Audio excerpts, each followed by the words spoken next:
Hi everyone, welcome to Faces and Places in Fashion. Super excited for our guest today, Pnina Tornai. She is the founder and designer of the Pnina Tornai brand. Pnina is also an actress and television personality in Israel and the United States and worldwide, known for starring on TLC's leading bridal reality TV show, Say Yes to the Dress, which airs in more than 140 countries around the globe. This year, Pnina is celebrating 20 years of partnerships with Kleinfeld Bridal, where she sells her spectacular couture gowns and works one-on-one with her brides to create the dress of their dreams. Pnina is Kleinfeld's #1 designer and the only designer to have her own boutique within Kleinfeld. In recent years, Pnina has begun designing a successful collection of bridal rings and fashion jewelry for Jared, and bridal and evening shoes in partnership with Naturalizer. Pnina's unique candor and authenticity in every television appearance have made her a role model for women around the world, and she has become a bridal and lifestyle icon. The Pnina Tornai brand is a family-run business based in Tel Aviv since 1992. Beyond the haute couture dresses Pnina is known for, the bridal fashion lines bearing her name also include the high-end diffusion line Love by Pnina Tornai, as well as P by Pnina Tornai, which offers fashion-forward Pnina gowns at a friendly price for the modern, young-at-heart bride. After years of exclusivity selling her gowns at Kleinfeld Bridal within the United States, in a few short months, Pnina will be offering her Love line and P line collections in the leading bridal salons across the country. Pnina is always seeking new ways to empower women around the world and make dreams come true. Thank you so much for being here.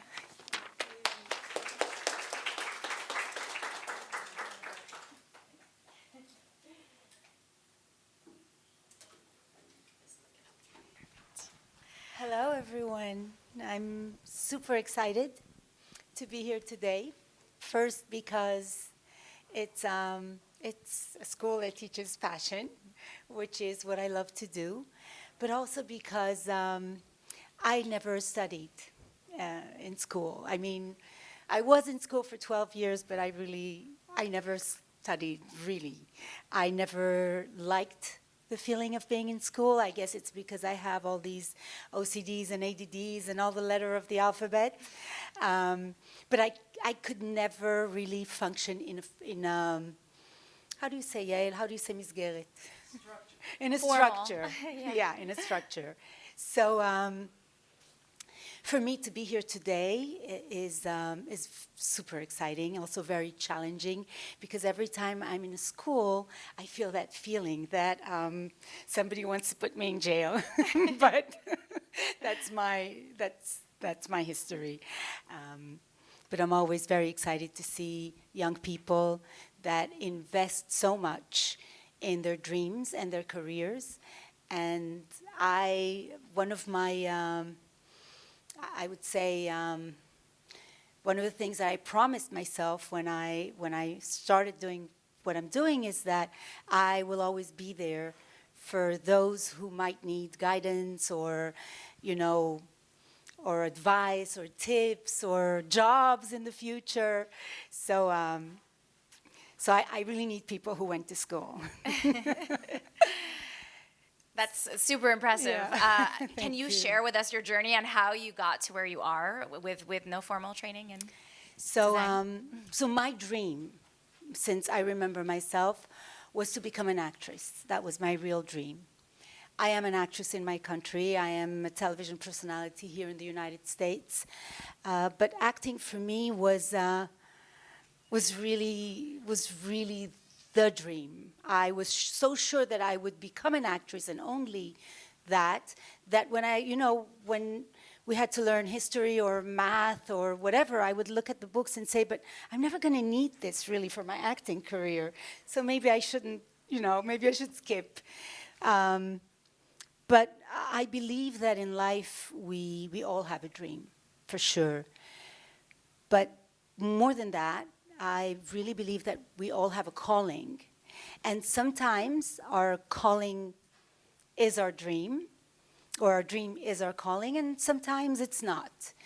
So my calling is definitely, now I can say after 30 years of a career, that my calling was to work with women.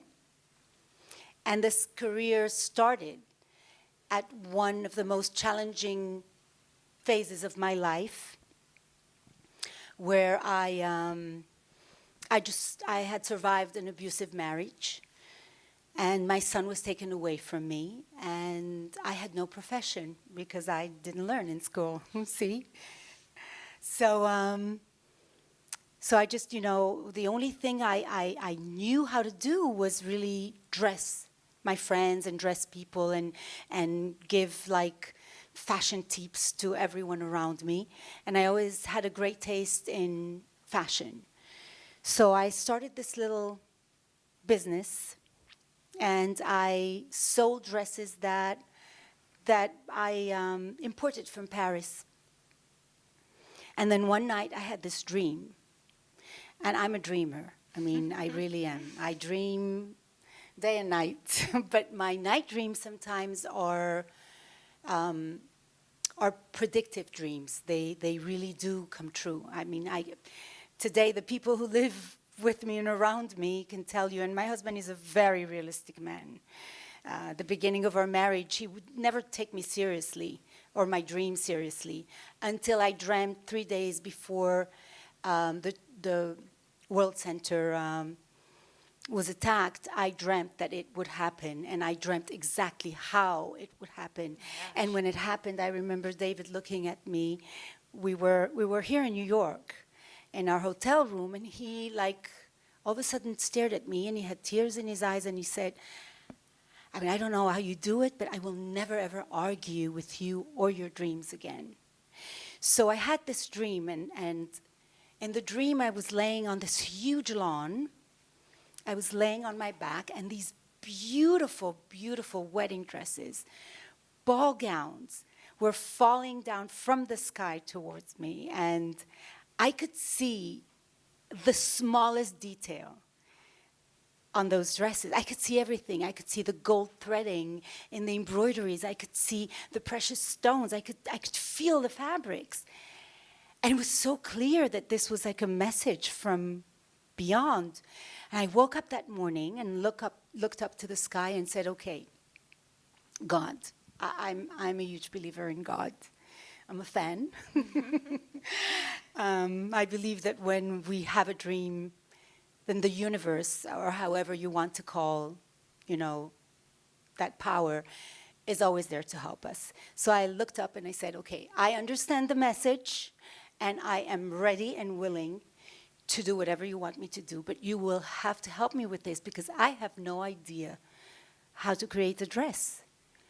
And especially a wedding dress. I mean, I saw wedding dresses. I didn't see denim and T-shirts and jackets. I saw wedding dresses, and I knew that this was a message. I also knew that in order to fix my life at the time that was so, how can I say? I mean, I don't like to say the word difficult, but challenging. So my son was taken away from me. He was 6 years old. And I had nothing. I was left with literally nothing. And so I knew that if I wanted to fix my life, I had to do something that would empower other women and would make them happy. And what better than, the most important day in a woman's life that has to do with fashion, of course, is her wedding day. It's the most important dress. It's the dress that she wears or she's in while she's about to commit to the love of her life. So it was very clear to me. And then, as I said a few minutes ago, the universe did help me. For some reason, I knew exactly how to approach a wedding dress and how to create a wedding dress. And it was as if I've always done that. So when I was 4 years old, my parents used to tell me this story. I used to draw these dresses on the walls of our house, and they were all ball gowns. They were like Victorian ball gowns, and my mother would look at my father and say, but this child is weird. Now, when something was wrong, my mother would always tell my father that it's from his side. I said, somebody on your side, is that weird? Like, is there anyone? And he would say, no, we have no one on my side that does this. Maybe you check on your side. Anyway, it wasn't from either side. It was just something I came to the world with. And so whenever I watch, historical movies with Victorian dresses, the feeling I have is that I myself lived in that era. These are my favorite dresses. I actually got married in a Victorian dress that was designed for me at this very big theater in Tel Aviv. And it was authentic because it was made by the costume director of the theater. Wow. So that's when my career started. That's how it started. Wow, that's great. Yeah. And how did you get moving? Because I think that always seems like the hardest part. A dream is, taking them into reality is really a very hard thing to do. So how did you start? So, Caroline, I truly believe that when you have a dream and you're willing to pay the price that it takes to fulfill your dream, because, I think that one of the mistakes that people mostly do is that they believe that dreams just work. Mm. And I have this big poster in my apartment here in New York, and it says, dreams don't work if you don't. They just don't. They don't happen if you don't work for them, if you're not willing to pay the price that it takes. And sometimes the price is quite high, quite expensive, but I truly believe that the higher the price is, the more amazing the dream is. And when it comes true, it's just like it's the best thing in life. Yeah. So I started working. I had a seamstress that used to come every morning. And I would cut the dresses at night. I would just, from patterns that I had a pattern maker who helped me make them, because pattern making is a profession. I can't tell you that I was born with that knowledge, but there are many talented pattern makers that will, do that as a profession. So I would cut the dresses at night, and she would come in the morning, and she would start sewing the dress, and then it was always like that. It was like, excuse me, Pnina, does this dress have a bottom, or is it just a top? Or is this dress just with one sleeve, or are you missing one sleeve? Did you forget to cut it? So I did with how I could, yeah. And it just became like, it was amazing, because so when you are serving the universe by paying the price that your dream requests, you really get the help. Yeah. And I got all the help. Wow. Always. So you started by making one-on-one dresses. One-on-one, always. And I'm still, my spécialité, if I can say that in French, is to create a one-of-a-kind. So what I love doing more than anything else, I love creating collections, but what I love more than anything else is to work one-on-one and to make a dream come true. Yeah. And when I see the smile on the face of a bride and the teary eyes, it's like, it's a gift for me, I believe, more than it is even for her. So, yeah. That's amazing. So you would actually start with production with fabric that you imported from France, you were saying? Or, so in Israel, when I started 30 years ago, even today, it's a very tough market, because we don't have, and Moran here is in charge of purchasing all the fabrics and looking for fabrics back home in Israel, will tell you it's always very difficult. It's always almost impossible. She comes to me every day, she says, Pnina, I looked everywhere.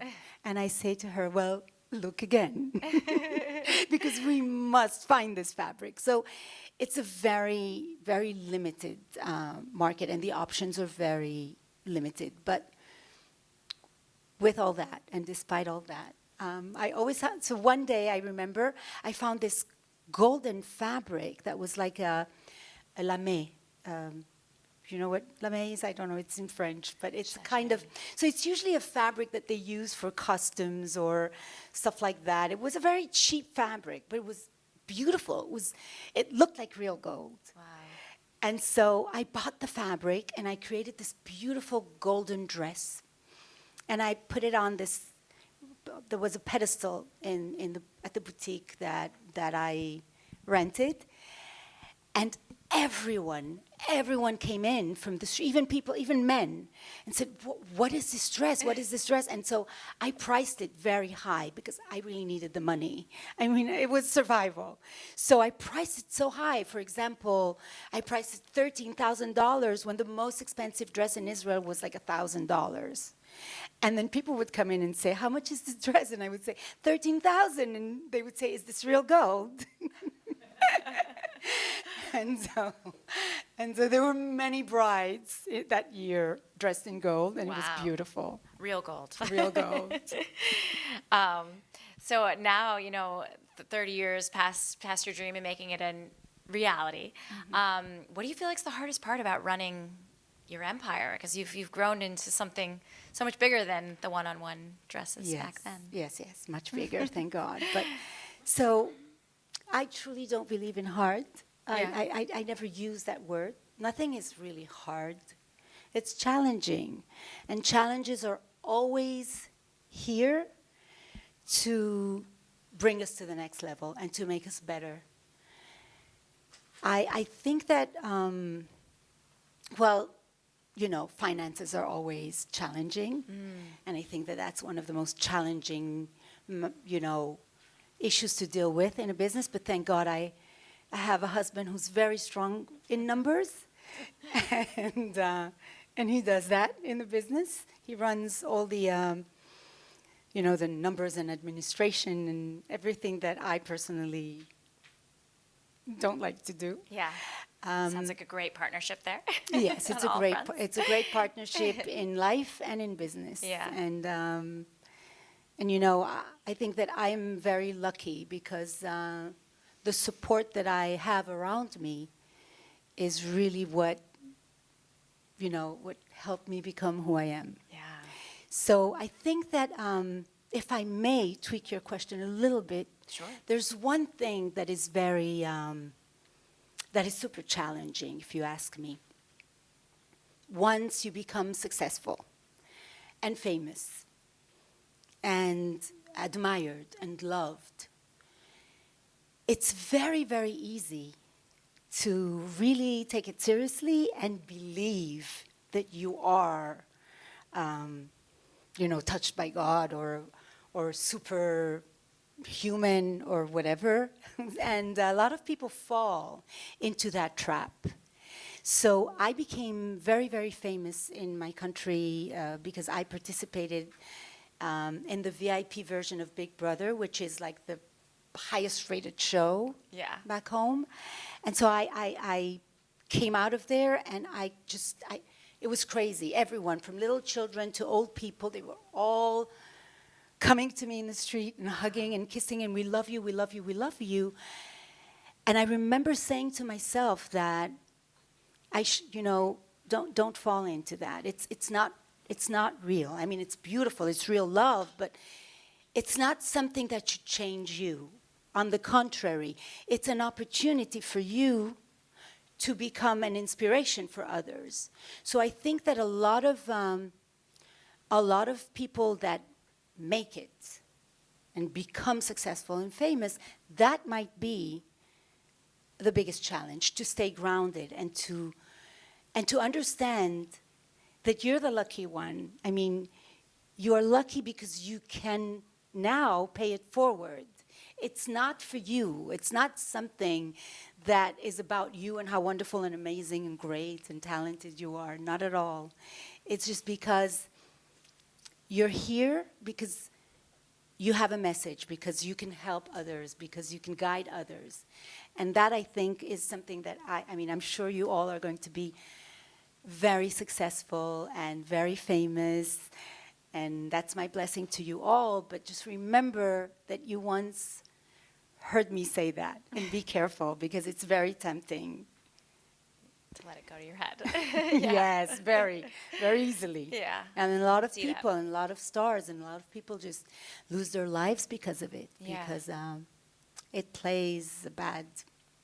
can play a bad turn on you. Yeah, yeah.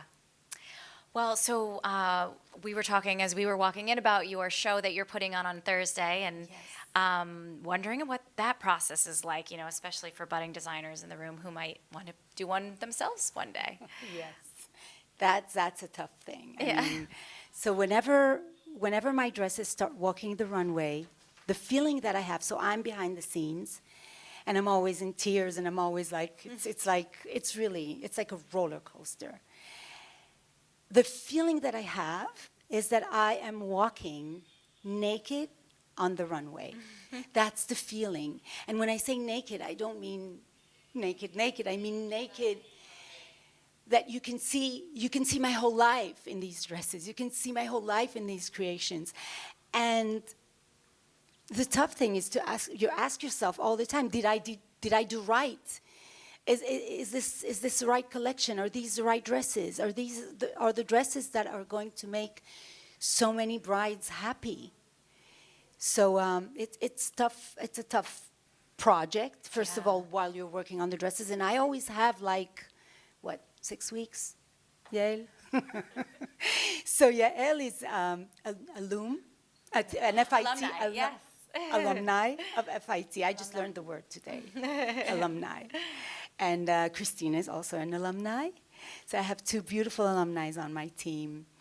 And Yael is my creative director. Michal is my head of operations. They work in the same office. And so Yael is, very, very meticulous, and she has, how do you call that Excel thing that you have? Many spreadsheets. She loves, if I come in the morning and sneeze, there's a spreadsheet. Pnina sneezed at 8:15. And I love it because, it's fascinating to see everything written in that spreadsheet. The problem is that I have to commit to what I said and she wrote, and I never do because the dresses start. So I have sketches, but they never end up looking like the sketches, because once you create, and it doesn't really matter what you intended. So Yael always comes to me with the sketches and she says, "But Pnina, didn't we say that we were going to do it?" And I said, "Did we?" Because I forgot.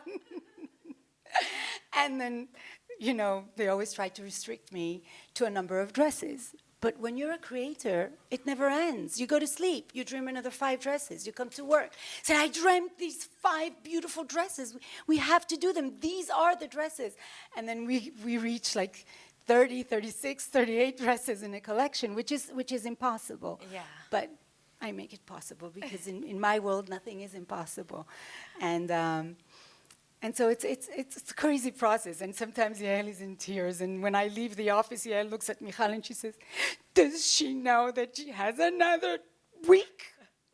What is she doing now? She's bringing 5 more dresses. We have a week." Oh my gosh. And then at the end, when the dresses, walk the runway and everything, and we're done with the whole project, I look at Yael and I say, "You see? We did it. It was worth it. It was worth it." And it's always those last ones that are the best sellers, right? Yeah, always, always. It's always the last ones. So how can I not create them, They're the best sellers. They make so many brides happy. Yeah. All worth it. Yes. That's great. What's it been like taking haute couture dresses that you've been working on all these years and trying to make a little bit more of a mainstream line for the everyday bride? I had to educate myself all over again. Yeah.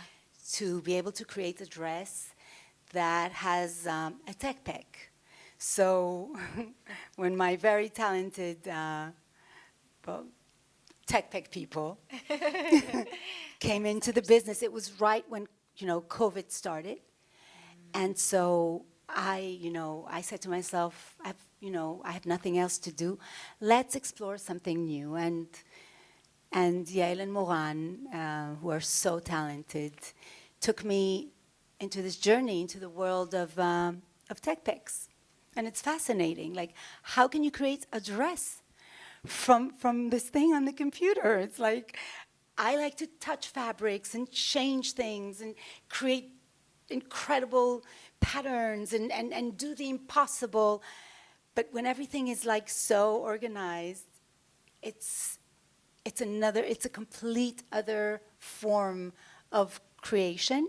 But it is, because they take the vision, they bring it down to, you know, everything, every little detail is noted, and from that, a dress is created. And that's how we managed to create a line that is less expensive to manufacture. Yeah. It's not a one of a kind. Yeah. And more accessible. Wow. And has it been a big company pivot to try to work with many different partners versus just one over the years? Absolutely. Yeah. Absolutely. It's a complete different business, but it's still the Pnina dress. It still has all the Pnina touches. I won't let them go. I mean, I will never create a dress that doesn't have that touch, because it wouldn't be fair. It's not because you cannot afford a couture dress that you're not going to wear a beautiful dress that has all the little details. So it makes it more difficult in that field of, you know, of mass production. But as I said, nothing is impossible when you want it. When you want it. Yeah. Yeah, that's great. And how did you get started with Jared doing jewelry? That was an amazing story. So COVID happened. And I hate to say that because, of course, it was a very, very challenging time for us as humanity. But for me, it was like, it was the only vacation that I ever took in my life, because I'm always on the go. I never rest, I never stop, I never take a vacation. If I take a vacation, it's because we're traveling to meet some customers or a new store in a country, you know, in a foreign country, and then I have like 2 or 3 days to rest after we're done with our meetings. So these are my so-called vacations. And when I took one vacation, I think, Yael, to Turks and Caicos. And I was invited to this beautiful, beautiful resort, the Parrot Cay. And David and I received this amazing suite, but I was depressed. So for 4 days, I was depressed because I couldn't be on vacation. And then I had 2 more days to really be on vacation, which was very much fun. Yeah. But that's my life. So COVID was my only real vacation. And I was home, and I was under lockdown, and I had nothing to do except for cooking. I'm a master chef. I'm a VIP master chef in Israel. And so I started uploading all these cooking videos, and it became like so successful. So I said, okay, I have a new profession. I can just teach people how to cook. It was really very successful, so yes. Yeah. But then I got a phone call from my agent that said, so, you know, Jared, one of the biggest, not one of the biggest jeweler in the world, so they belong to Signet. Wow. Yes, it's the biggest. Signet is the biggest jewelry group in the world. They have Jared, Zales, and Kay. And Jared is their highest category. They would like to create a line with you. And he said, what, jewelry? And they said, yes, jewelry. Why not, Pnina? I mean, they'll help you. They'll give you jewelry. They'll tell you, you know, they'll create the jewelry for you. And I remember when they first sent, so they sent 100 rings, and they said, Pnina, why don't you choose 21 rings? And then we'll put your name on the rings, and you'll have a collection for Jared. And I said, but no, I'm not. I can't put my name on something that I didn't design from my heart. If I want someone to wear a ring of mine, and especially an engagement ring or a wedding ring, which is the most important ring in the world, it has to have a meaning. It has to come from my heart to them. So I said, unless I design my jewelry, I won't be able to be a jeweler for you. And they said, you know what, why don't you go ahead? And of course, Yael hopped on the project with me, and we designed beautiful jewelry together. And we really, the line came out so beautiful. They were sold out after less than a month. Wow. And I'll never forget, we launched on the 13th of November. On the 25th, it was my birthday, and they called me. I thought they were calling me to wish me happy birthday, but no, they called me to say that they hit the first million and that they're shocked because they never had such a successful launch. Wow. That's great. And this is And 2020, so correct? This is 2020, and so my Happy best birthday. friend Michal, who is my head of operations, who is always there to help me do the impossible possible. I'll never forget, we were together, we were in Jerusalem. Michal had planned a little birthday party for me, and it was raining, and we were standing in this dark staircase. So with one phone, we had the light, the spotlight opened, and on the other phone, we had a Zoom call. And when they said, Pnina, we don't know what to do. I mean, we're out of stock, and you're selling better than any other jeweler for us. And we both were like, we're screaming our hearts out because it was really great. And it has become such a successful partnership. I have engagement rings and wedding bands and men's rings and fashion jewelry. And now we just launched our platinum collection. So it's a beautiful, beautiful That's journey. great. And it's a real testament to when you make something authentic, that it actually checks with the customer. And Absolutely. And not only that, I am there with my bride from the minute she says yes to the love of her life. Wow. And then I'm there to create her dress. And then I'm there to create her shoes as well. Yeah. And to make sure that she can dance all night comfortably, That's great. but beautifully as well. So it even gives me more, more presence in my brides' lives. And, I'm called the fairy godmother of brides for a very long time. On Say Yes to the Dress, that's how they call me, the fairy godmother of brides. Because I will do everything for my brides. And I'm not only talking about selling them my merchandise, not at all. I've had brides whose dresses were ready, and it's a huge investment. They were ready. And I would go into the fitting, and I would see that the bride is not happy, and she had, she would have tears in her eyes, and I would say, what's wrong? Tell me. I would close the door. I would be alone with her. Tell me what's wrong. And then she would share with me that she's not 100% sure that she is doing the right thing, or this relationship is really abusive, and she doesn't know if it's going to be better or not. And I will always say, let's put your dress on hold, my love, and let's wait.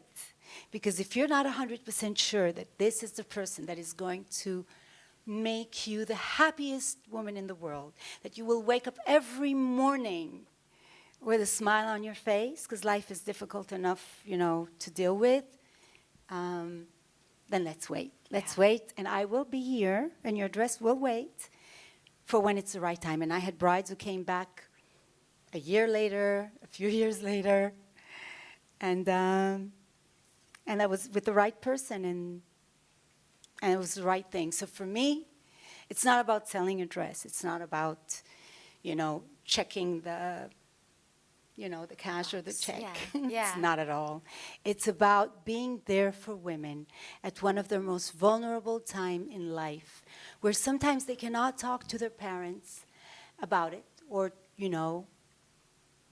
to the person that they're about to commit to, for life.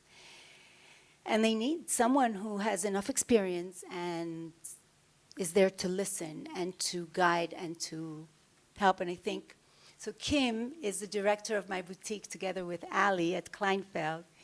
Kimmy.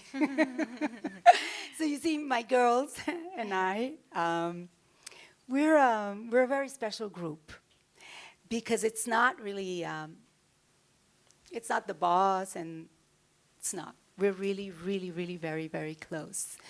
I help them, how do you call that? To swipe on, swiping. I'm always, no, he's not for you. No, it's not the right one. And I swipe for them when it's the right one. We go out together. We have sleepovers together. We are true friends. That's great. Because that's how I see it. I think that creating, in order to be able to create, you have to be free. You cannot be restricted to all kinds of, rules. There are rules. When I get angry, but no. But it's really, you have to feel loved. You have to feel free. You have to feel, accepted as you are. So yes, and so Kim helps me a lot. Kim and Ali help me a lot when it comes to serving our brides and helping them choose their dream dresses and helping them, through the journey. A roller coaster. Yes, the roller coaster. How many people are on your team total? So back home, I have around 30. Wow. We have a beautiful workshop in the Ukraine. Wow. There's like a little village where I think every woman in that village works. Oh my In our gosh. workshop. We have another factory in the Ukraine that works for us almost exclusively. We have another factory in Thailand. We have a factory in Poland. And so it's a lot of team. I can't tell you I've counted them all. Yeah. But in Israel, we have 30 here. I have Ali, Kim, and Christina. Yael goes back and forth. Michal is always, David is traveling with me, and then Michal, they babysit me when I'm here, because I'm always here for 6 weeks, and I can't sleep alone. I'm sorry, I just can't sleep alone. So David does half of the time with me, and Michal does the other half. But it's a beautiful, beautiful team. Yeah, that's fun. Real family. Yes, Sounds it is family. Yeah. Talk for yourselves, girls. They'll think I told you to stay silent.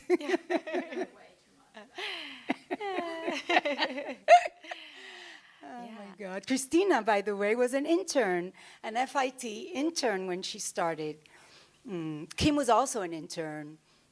How have you found your experience at FIT to prepare you for this line of work? It was great.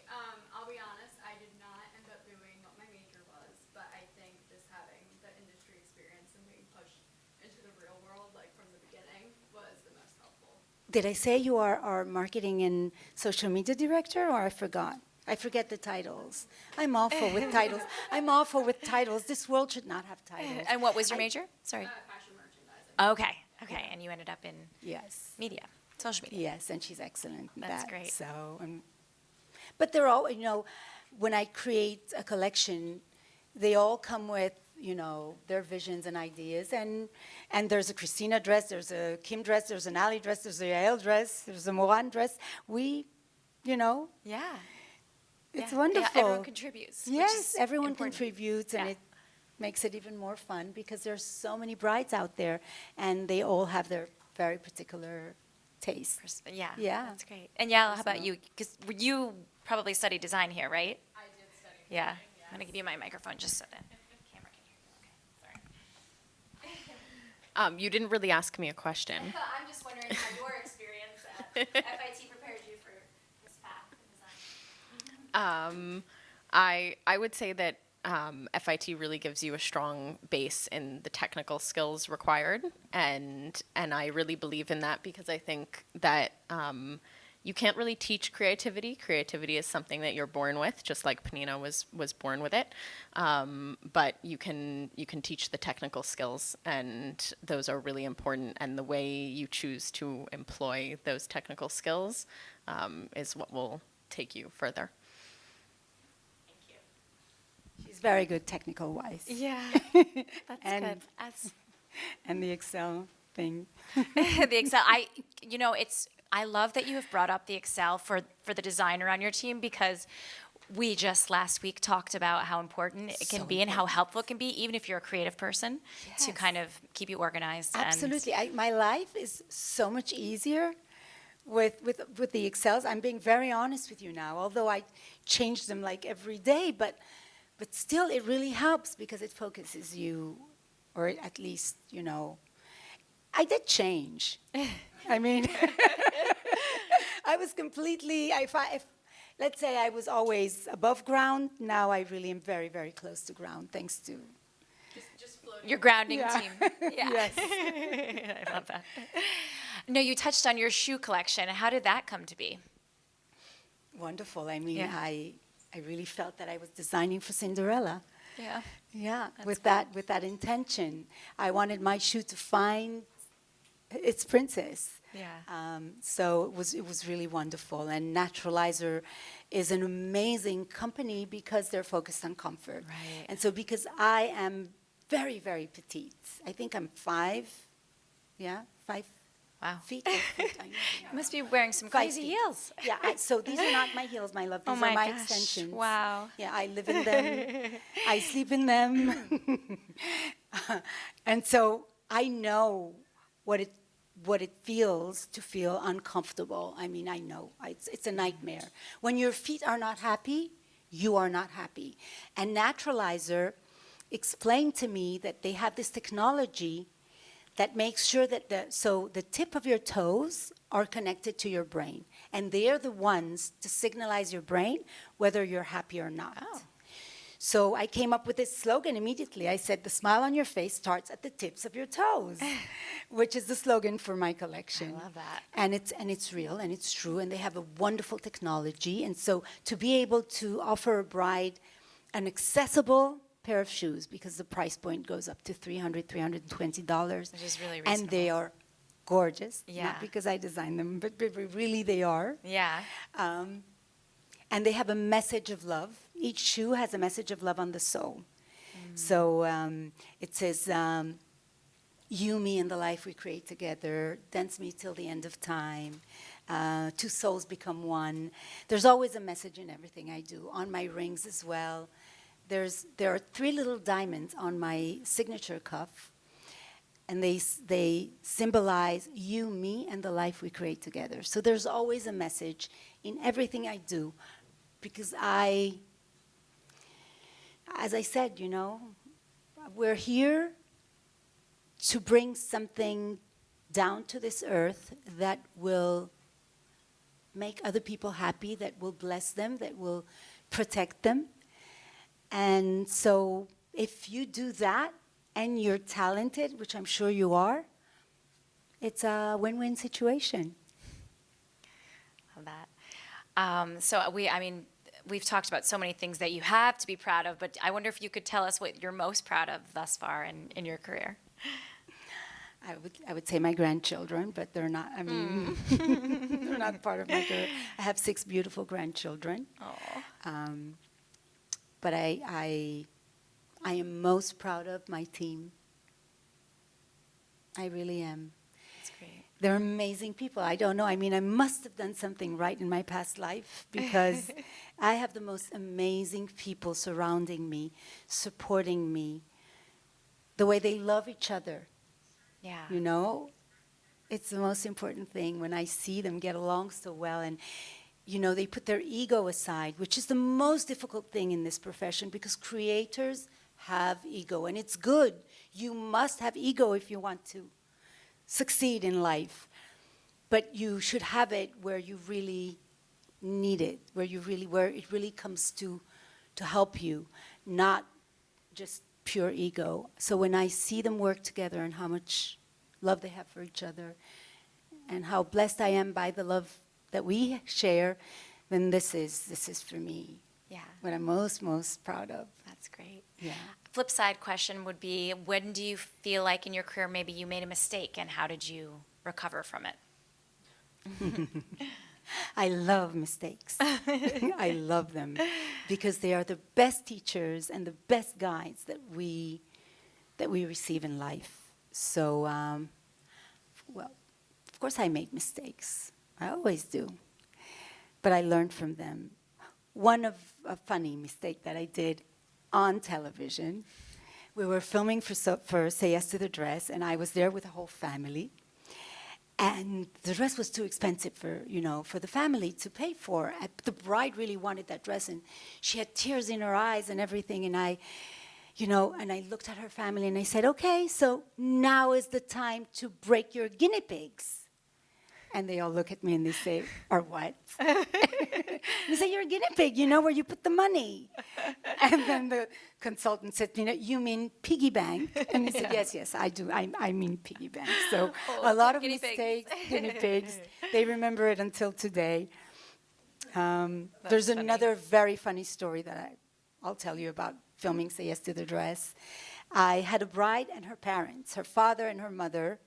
That was also a mistake that I made, but by not understanding. But a father, mother, and a bride. And the father, we were filming, and he kept wanting to talk to me in the middle of while filming, and he was Miss Tornai, Miss Tornai, and I was like, God, get this man off my back. Like, what does he want from me? I'm filming. It was right at the beginning of the show, and I was very, very excited to be on it. And so he kept, trying, and then we had a few moments, of a break. We could go and have something to drink, like a little bit of water and refresh our makeup. So I was walking to my office, and he ran after me, and he said, Miss Tornai, Miss Tornai. And I said, yes, what can I do for you, sir? And he says, I have to talk to you. Listen, I'm in the toy business, and I want to make a doll of you, a Pnina doll. And I said, wow, a doll, really? And I saw that beautiful Barbie doll with my face and my hair and a beautiful wedding dress and the bouquet of flowers and the little tiara and everything. And I said, oh my God, that's like he came from heaven, this guy. And I called my husband, David, whose office was upstairs at Kleinfeld. And I said to him, come quickly, there's this man, he wants to create a Barbie doll, Pnina Barbie doll, come and close the deal with him, come and do it. And he comes down, and they leave, they go to the lobby, and they sit together, and 2 minutes later, I see my husband walking towards me, and when David is angry, he has this angry bird thing. His two eyebrows become one. And I knew that he was very angry, and I said, what happened? And he says, my dear wife, are you dumb or are you deaf? And I said, what do you mean, am I dumb or am I? How are you talking to me? And he said, this guy wants to make a sex doll out of you. He came with this idea. He has this idea of a toy company. A toy company. Oh my gosh. one of the mistakes. But Ooh, at least you have a good story to tell. Yeah. And there's no sex. At least you didn't get too far down the you didn't get there. too far down the line with that one. Jeez.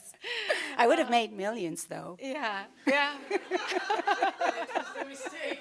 That was the mistake. You got there.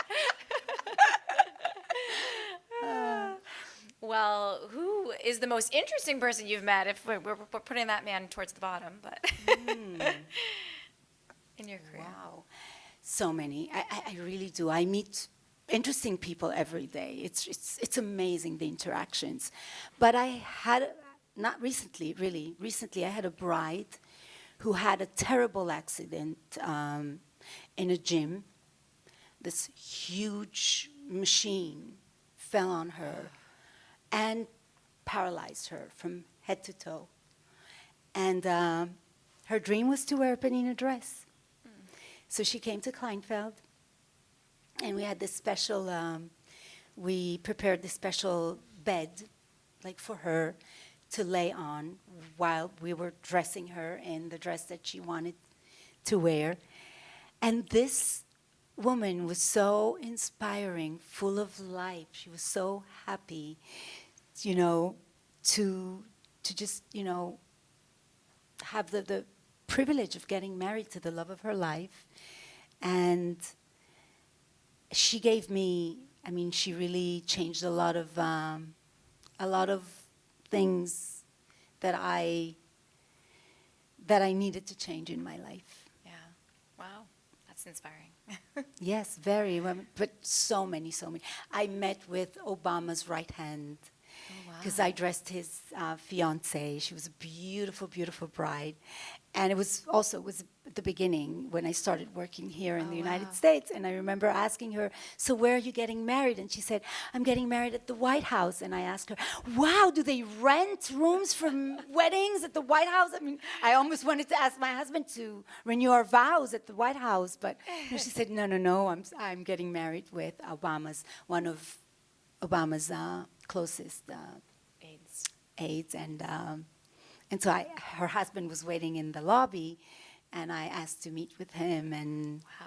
you know. And asked to be invited to the wedding. Oh,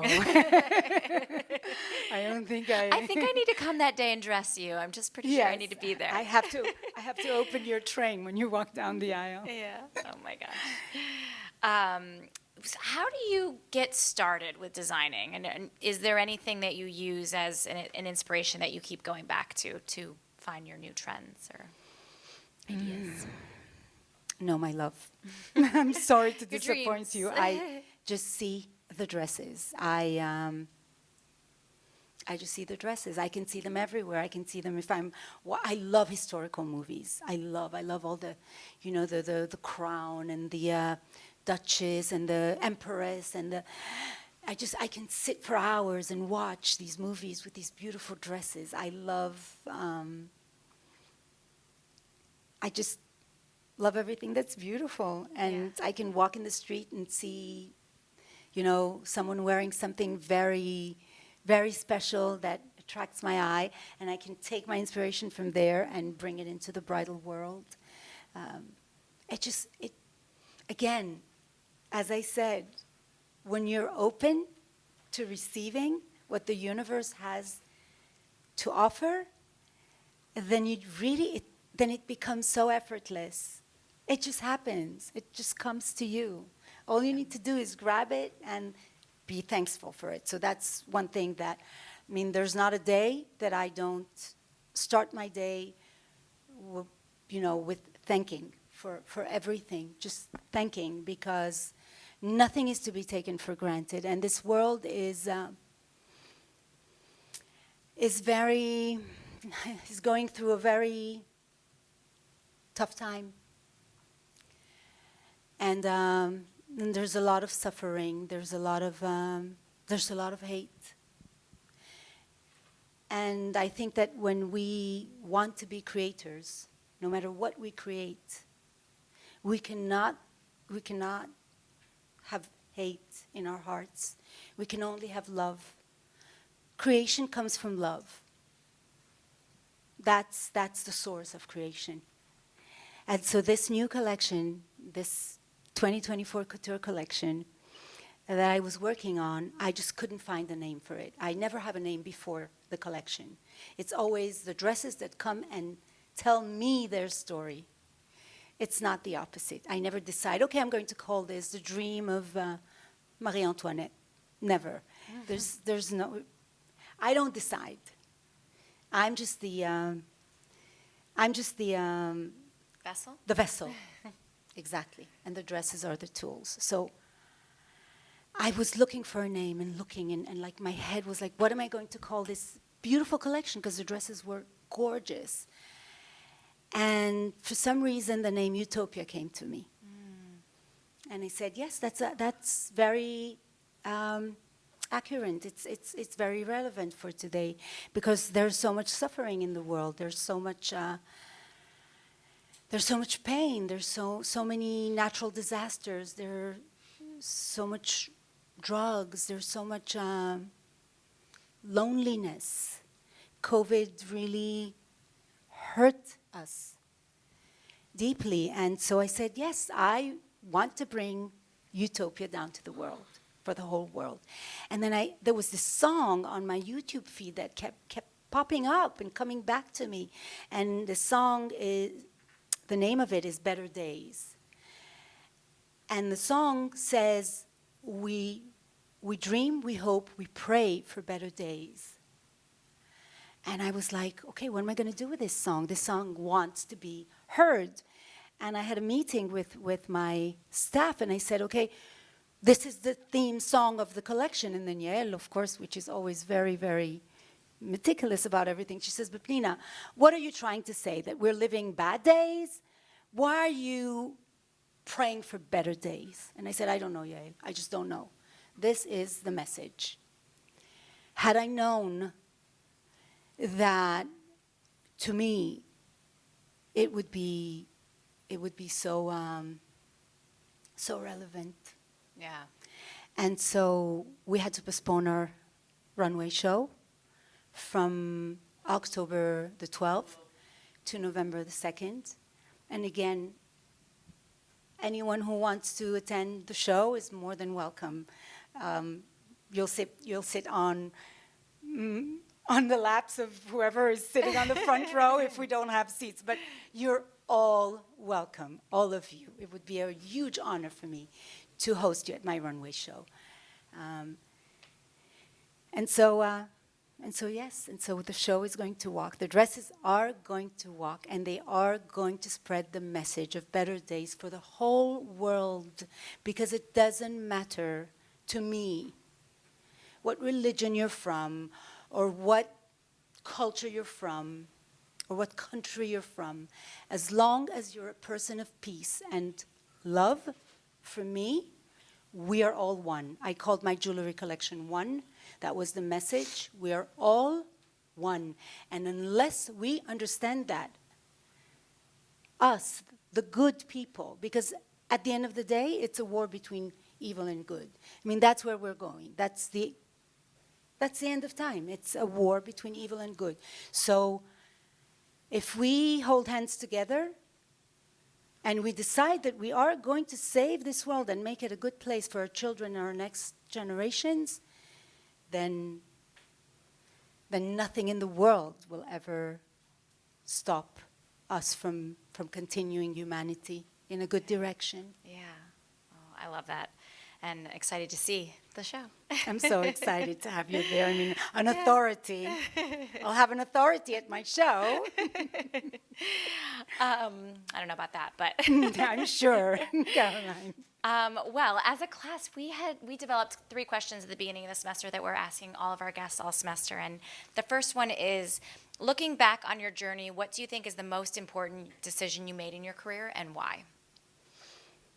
To stick to it, I think, because I've had a lot of moments where I said, okay, I've done enough, I get bored very quickly, so for me it was, okay, what's the next thing to do?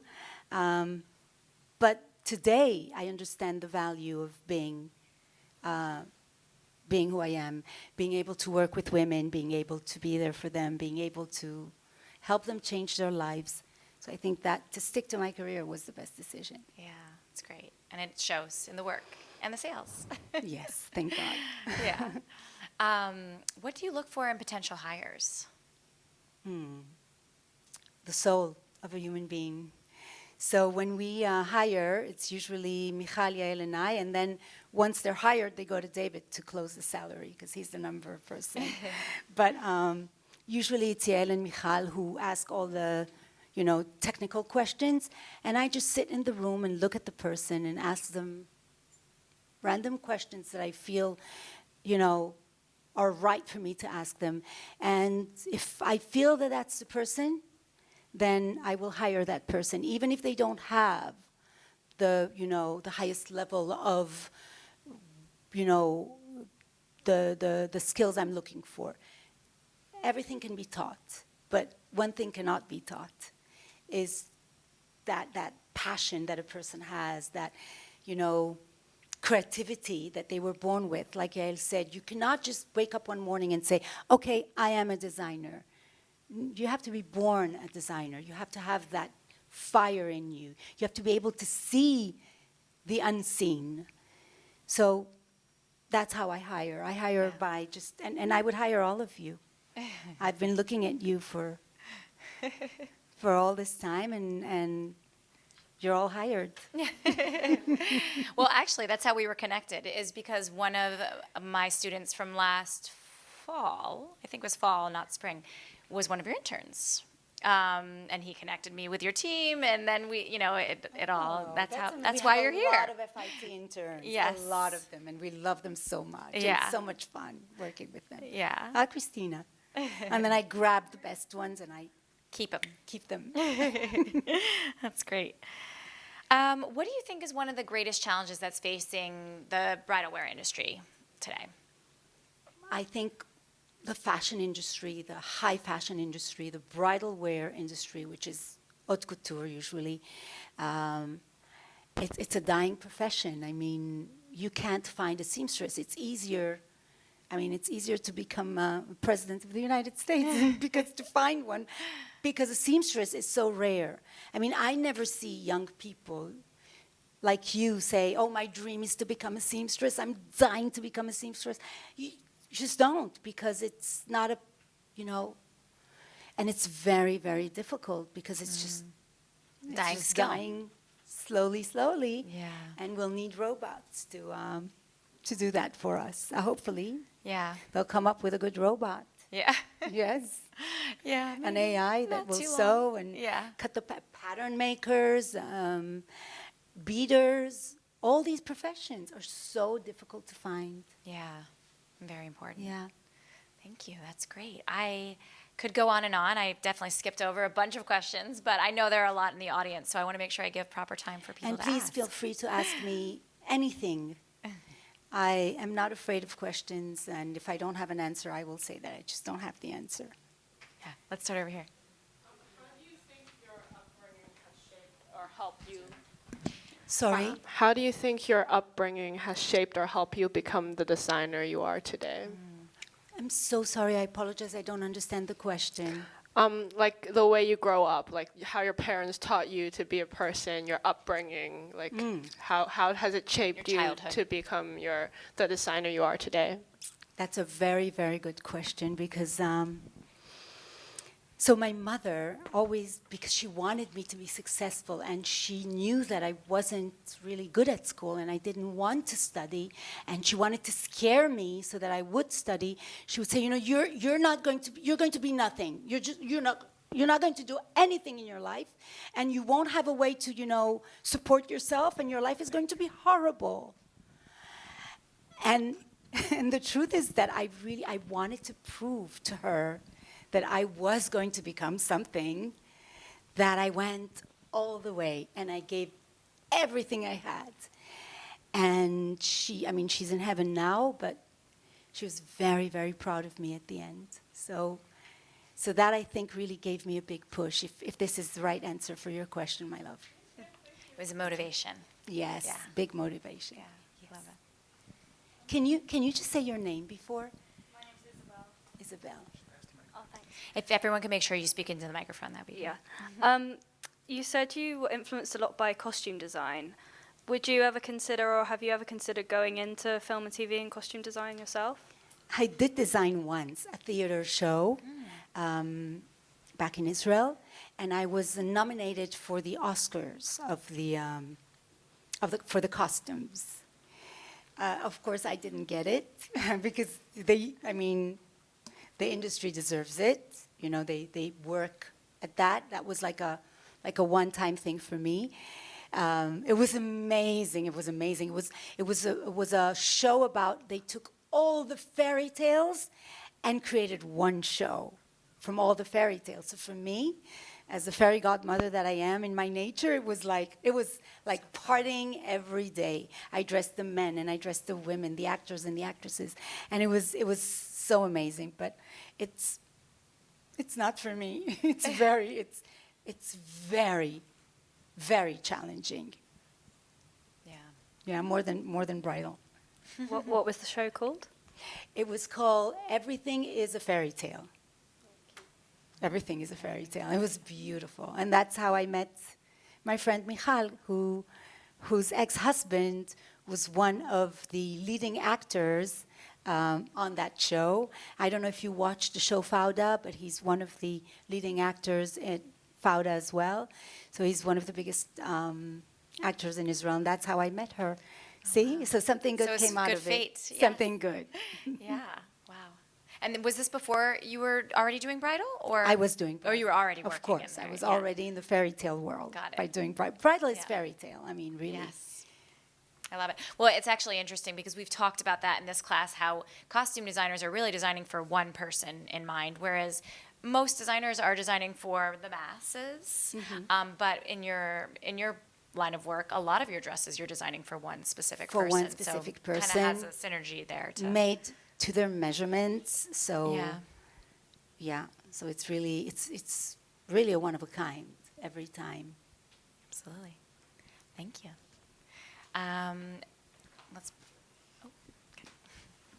Hi, my name is Ainsley. You mentioned earlier that you were a woman of faith and how that grounds you in your life and in your career. Is there any ritual that you do before you start designing? Like you said that your dreams and everything. So I don't know if that Yeah. impacts you at all. Yes, there is. So every time I start sketching, there's always 3 little letters that I put on the right side of the page of the sheet, and it symbolizes with the help of God, because nothing is really mine. I just bring it down here. That's all I do. And so without His help, I wouldn't be able to do it. So that's my ritual. Thanks. He's running the mic, but we do have one up here as well. So, thank you. Hi, my name is Aidana. My question is, what do you think is the most timeless silhouette for the wedding dress? And what is the most favorite dress that you ever made? If What you is have the one. most Favorite dress? favorite dress? Okay. So timeless ball gown. I mean, so I didn't tell you this, but I'm married for the 3rd time, but 3rd time a charm. I mean, it's done. And I found the best. And unless he leaves, I'm sticking to this. But I would wear a ball gown again and again and again and again. They excite me. I just they fascinate me, ball gowns. And one of my, I think the most iconic dress is a ball gown from satin, and it has ruching on the corset, and it has that beautiful beading that comes to the center and to the join line and all around the neckline. That dress really, I mean, it's still with me, and it's been 20 years since I designed it. So 20 years. Wow. Yeah. It's like a dress that doesn't tell its Yeah. age. No, You no, know, just like when me. you look at the picture. Yeah, exactly. I'm 61 in November. Oh It's my okay, gosh! I just said it. Wow. That's it. It's good to say it, because then you know. Yes, my love. You wanted to ask something? Yeah, hi, nice Hi. to meet you. I wanted to ask you, if when you design, do you ever have a destination or a location that inspires you? And if you ever do, what would be, in the world, your most perfect destination, location, wedding, you know what I mean? So I'm a huge lover of the sea. Okay. I love the beach. Just put me on a beach and just give me enough water so I don't dry. And yeah, water, the sun. When the sun hits the water in the afternoon hours, there's that very subtle shine to it. And I have this special crystal that I love by Swarovski, which I call, that's the name I gave these crystals. I call them water crystals. So everything that has to do with nature, with this beautiful creation that no matter what we do as human beings, we will never be able to create something as beautiful as nature. Thank you so much. Oh, keep your hand up. He's coming with the mic. I think. Oh, yeah. Hi, my name is Karen. I want to ask, are there any other designers or artists who have had a significant influence on your work? Yes, Karen. I love Coco Chanel. She started as a hat maker, and she was a petite woman like me. And she evolved into this amazing brand that I admire. I love Thierry Mugler. I think he's one of the most talented designers this world has ever seen. Of course, Dior and Givenchy. What else do I love? Oh, I do. What's his name? I'm sorry, I'm awful with names. the one we went to see his exposition. Who killed himself? Alexander McQueen. He was a genius, a genius. I saw his creations and I was speechless. I said, oh my God. And I thought that I was talented. Thank you. Yeah. We're gonna just pass it. Yeah. Hi, I'm Serena. So obviously, like a wedding gown is like it has such great like emotional value for the bride. So while designing a collection, does this thought that like it is so important to someone, like does that affect the way you design, or do you feel that maybe it limits you in your design, or I don't know. No, Serena, it does not limit me. If anything, it really gives me wings because I'm here to make a dream come true. And I'm here to serve love. And part of me will be walking with this beautiful bride, on her way to commit to the love of her life. So that really opens the skies. Even the sky is not the limit. I've had requests from brides that were really crazy. I had a bride who had a fairy tale wedding. Her father was a wizard. Her mother was like, I don't know, something also like a wizard. She wanted these huge feather wings. She was tattooed all over her body with vines and black vines and red roses. She was amazing. She was gorgeous. She was gothic. One of the most beautiful dresses I've ever created. I had a bride whose wedding theme was Moulin Rouge. And she wanted 3 dresses. And she came down from the ceiling on this, a trapeze. And she wanted these feathers and everything. And why not? I mean, it's your dress, not my dress. It's not about me. It's really not about me. It's about my bride. And I'm there to take all my talent and to do everything in my power to make her dream come true. Thank you. And also, what trends do you see in like the upcoming seasons? So the good thing about bridal, which I love most about bridal, because you see, I don't like to be restricted with structures, is that in bridal everything is possible. In bridal, there are no trends, really. You come with an idea, I make it for you, no matter what you want.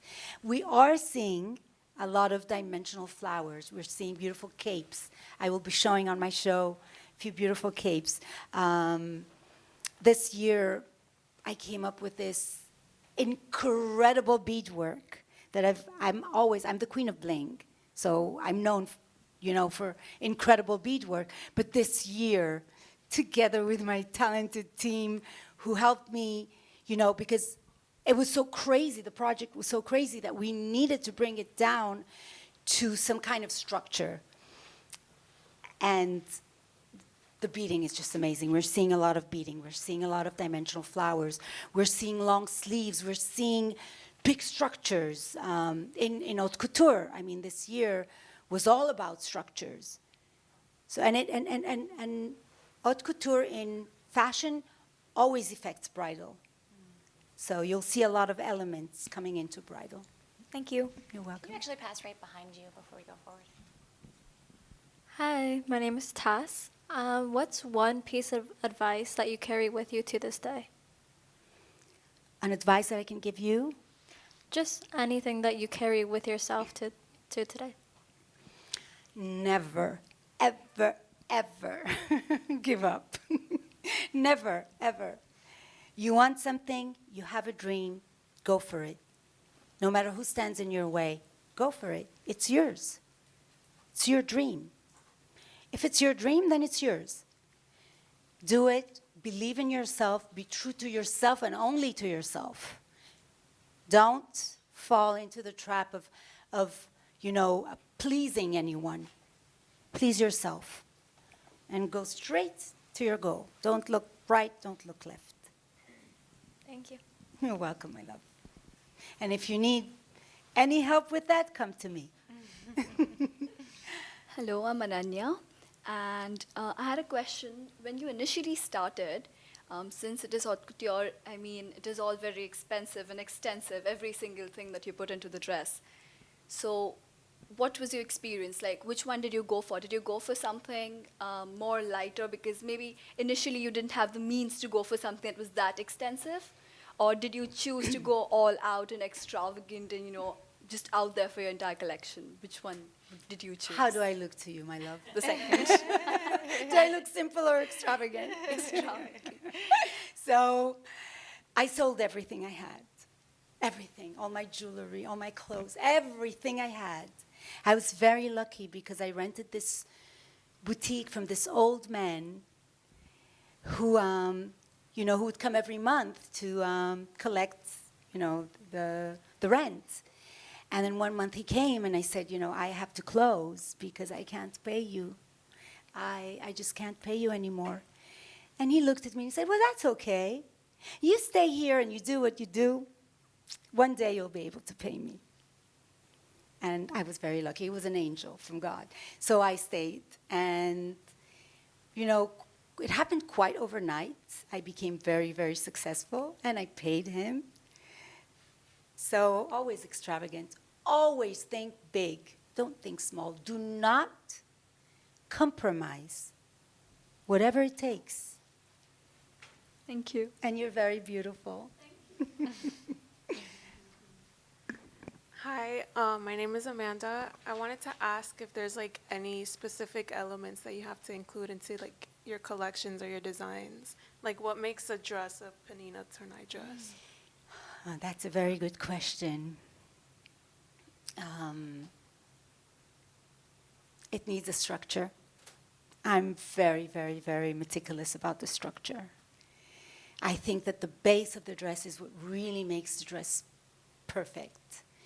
I love fabrics. Until today, my husband comes to me and he says, we have a lot of this fabric in the warehouse. Can you use it? Because we're going to have to throw it. So I buy a lot of fabric. I'm obsessed with fabric. And that, by the way, is one of the the most dangerous things for designers, because we all love fabric. Mm-hmm. And we just buy them because we love them. And that takes away the money. And then you cannot be, over the top. So be very careful. Think twice, 3 times before you purchase. It will always be there. Don't let them tell you, oh, we don't have any more in stock. There'll be something else waiting for you. So I love beautiful fabrics. Beading. I love beading. My girls have to tie my hands when a dress is ready. Danielle will say, but you said that this dress was not going to have any beading on it. I said, yes, I did, but it's begging me for beading. So beading. And a lot of love and attention. Because believe it or not, the person who's going to come into your store or will be looking for their dress, I know it might sound crazy to some of you, but they will feel the love. They will come to you because there's this cosmic law that same attracts the same. I believe in this law, this cosmic law, that when you really put pure love into something, you'll get your customer right away. You'll get the customer for it. You'll see it works like 100 out of 100 times. Thank you. You're welcome. More questions here. Hi, my name is Lizzie, and I just wanted to express that I really love the way that you talk. I feel like it really touches the soul. I definitely felt something, and that's because you're sitting right in front of me. I'm sending you all the energy. And my question is, earlier you had talked about different challenging life experiences that you went through. How were you able to overcome that and become the person that you are today? It's a beautiful question, my love. Thank you. I think that these experiences, and especially the tough ones, are the ones who made me who I am. And the parts in me that I live in peace with are these parts. The survivor, the person who turned pain and hurt into love. My mother always used to say about me that I can turn hay to gold, into gold. And she was right. It just wasn't hay and it's not gold, but it's pain into love. And I think that sometimes we're so afraid when something difficult or challenging happens to us, and we're like, but why is it happening to me? And I just learned to embrace the tough moments, the challenging moments. And I can tell you that they're pure gold. Thank you so much. You're welcome. Behind you. Hi, I'm Brianna. You obviously sound very passionate and you seem to have a very close support system, but I was just wondering, as a creative person who has a lot of passion, how do you separate your passion from your personal life and kind of like make time for your actual family? How do you go about that? Rihanna, my love, I don't. I just don't. You can ask my husband. In the middle of the night, I can turn on the light because I just dreamt of this dress. And I have a notebook next to my bed. And I will sketch it because if I continue sleeping, it's gone. In the morning, I will never remember what dress it was. Usually, these dresses are my best sellers. So you can't. If you're a real creator, it's who you are. It's your essence. You can't separate it from you. And you just have to learn how to live with it.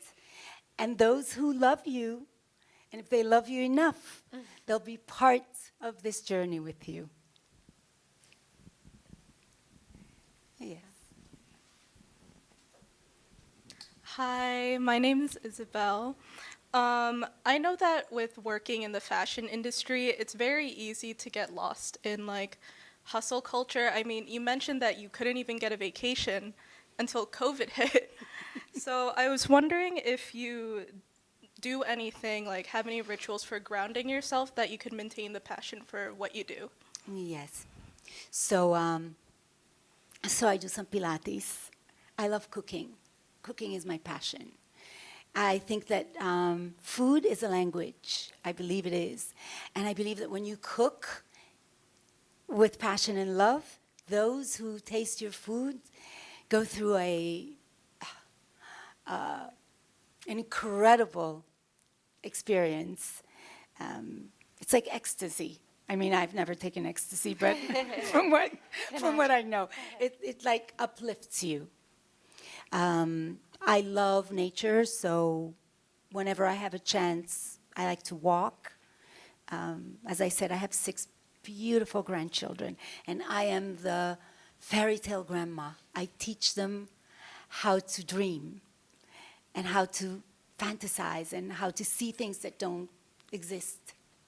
They exist, but in a world where you can't really see them physically. So I love eating, too. That's why I have this belly here, but it's mine. It's a good investment. I love laughing with my team. You know what I love most? I love being the elder of the tribe.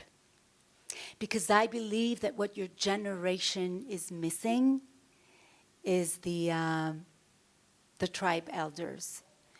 Those who used to give the advice, share their journey, teach and guide the young generation. Unfortunately, the elder of the tribe today is the internet. And it's not always something you can rely on. It's not always real. I mean, what you see on social media, most of it, trust me, I do it. I'm very good at that. I mean, I'm a good TikToker. Christina makes me jump and turn and dance and lips and all these things. But it's not real. If you sit with me for, one-on-one, that is real. Then, like you just said, it's that energy that comes through because we care for the next generation. We are supposed to care for the next generation. If you don't continue what I created and did, then what I did will mean nothing. It will just die and fade away. So we need you to continue. And therefore, this is what I love doing most, being the elder of the tribe. Thank you. You're welcome. Any final questions? Well, thank you. Thank you so much. It's for being such here. a pleasure This is for lovely. me. And again, I am hiring. I mean, finish your studies and let me know. Yael and Michal will receive your resumes, and I'll sit with you at the interview. I'll hire you all. You're wonderful. I wish you all the success in life and in business and in your careers. You're beautiful people. Just spread the love. That's all you need to do. Thank you. You're welcome. Thank you so much.